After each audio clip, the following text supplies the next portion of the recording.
Amerika Tamojna va chegara qo'g'dash doiralari Nyu-Yorkda bir Xitoy shirkatining Sharqi Turkistondagi yig'ilish lagerlariga qamalgan Uyg'urlarning chashlaridan ishlab chiqarilgan deb qaralgan chash mahsulotlarini obort qilishni to'xtatdi. Doiralar musodir qilingan bu chash va go'zallashtirish mahsulotlarining miqdorining 13 tonna, moddiy qiymatining $800,000 ekanligi e'lon qilindi. Bu mahsulotlarning Xotan viloyati Lop noyasidagi Mission chash mahsulotlari shirkati tomonidan ishlab chiqarilganligi bildirildi. Amerika Tamojna va chegara qo'g'dash idorasining amaldori Brant Sims bu haqda bu mahsulotlarning ishlab chiqarilishi ig'ir bir kishilik huquq tajovuzchiligini shakllantirdi dedi.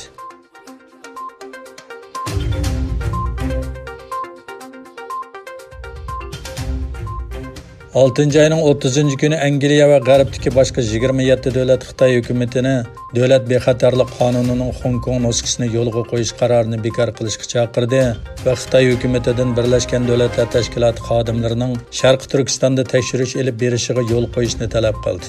Angliyaning Janvadagi Birlashgan Davlatlar Tashkiloti ishxonasidagi doimiy vakili Joel Albright, Avstraliya, Kanada, Yaponiya, Yangi Zelandiya va Shvetsariya qatorliq 27 davlatga vakil bo'lib, Birlashgan Davlatlar Tashkiloti kishilik huquq kengashiga xitob qilib, Xitoyning davlat bexatarlik qonunining Hong Kong nusxasining yo'lga qo'yilishiga ko'ngil bo'ladiganligini bildirdi. Bayonotda bu bir xil davlat ikki xil tuzumga xavf olib keladiganligi va kishilik huquqqa aniq ta'sir ko'rsatadi deyildi. Ondan başqa Bilyardvat Beijing doiralaridan Birlashgan Davlatlar Tashkiloti kishilik huquqi oliy komissarining Sharqi Turkistondagi Xitoy hukumatining Uyg'ur qatorliq millatlarni xohlagancha tutib turish va keng ko'lamda nazorat qilishini tekshirishga qulaylik ta'minlashini talab qildi hamda Birlashgan Davlatlar Tashkiloti kishilik huquq oliy komissarining Hong Kong va Uyg'ur masalalari haqida qarorlik dokument berib ta'minlab, yerli kishilik huquq va erkinlikning xalqaro qonun tarafidan qo'g'dilishiga kafolat qilishni umid qiladiganligini bildirdi.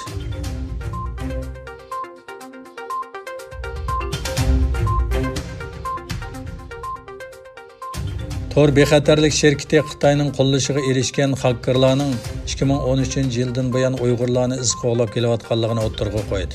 Tor tahdidi injeneri Aporova Komar Xitoyning bu yumshoq detali orqali ovchining o'ning izini qo'llashiga o'xshash Uyg'urlar mayli nada qaysi davlatga borsin ularning izini qo'llaganligini aytdi.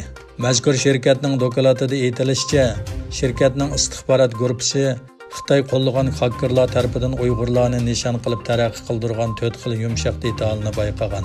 Dokumentda Xitoyning 2013-yildan buyon Uyg'urlarni nazorat qilayotganligi ilgari surilgan bo'lib, Turkiya va Qozog'iston qatorliq 14 davlatga Uyg'urlarning uning ta'siriga uchrayotganligi bildirilgan. Bu xil yomon niyatli yumshoq detallarning ko'pincha Uyg'urlarni nishon qilganligi, shuning bilan birlikda boshqa musulmonlar va Tibetlarni nishon qilganligi ta'kidlandi.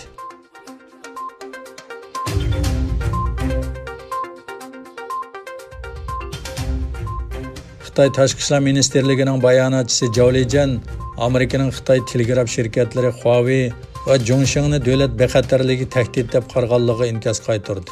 Xitoy Tashqi ishlar ministerligi Huawei va Zhongsheng masalasida Amerikaga inkos qaytarib, G'arb davlatlarini kishilik huquqini bahona qilib, boshqa davlatlarning ichki ishlariga aralashmaslikka chaqirdi.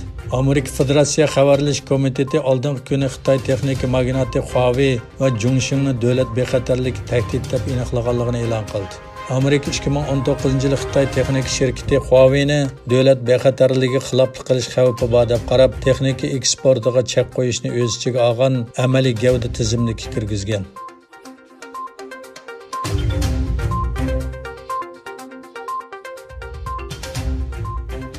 Yevropa ittifoqi bilan Angliya o'rtasidagi savdo va kelgusi munosabatni shakllantiradigan kelishim to'g'risidagi suhbat natijasiz oxirlashdi. Yevropa ittifoqining Angliyaning ayrilish ishlariga mas'ul bosh suhbat vakili Michel Barnier Brusselda elib berilgan oxirgi suhbatdan keyin bayonot e'lon qildi. Bu suhbat 31-yanvar Yevropa ittifoqidan ayrilgan Angliya bilan kelgusi munosabatni belgilaydi. Barnier Chekistondagi mutaxassislar bilan 100 turani suhbatda konkret ilgirlashning bo'lmaydiganligini ko'rsatib mundaq dedi.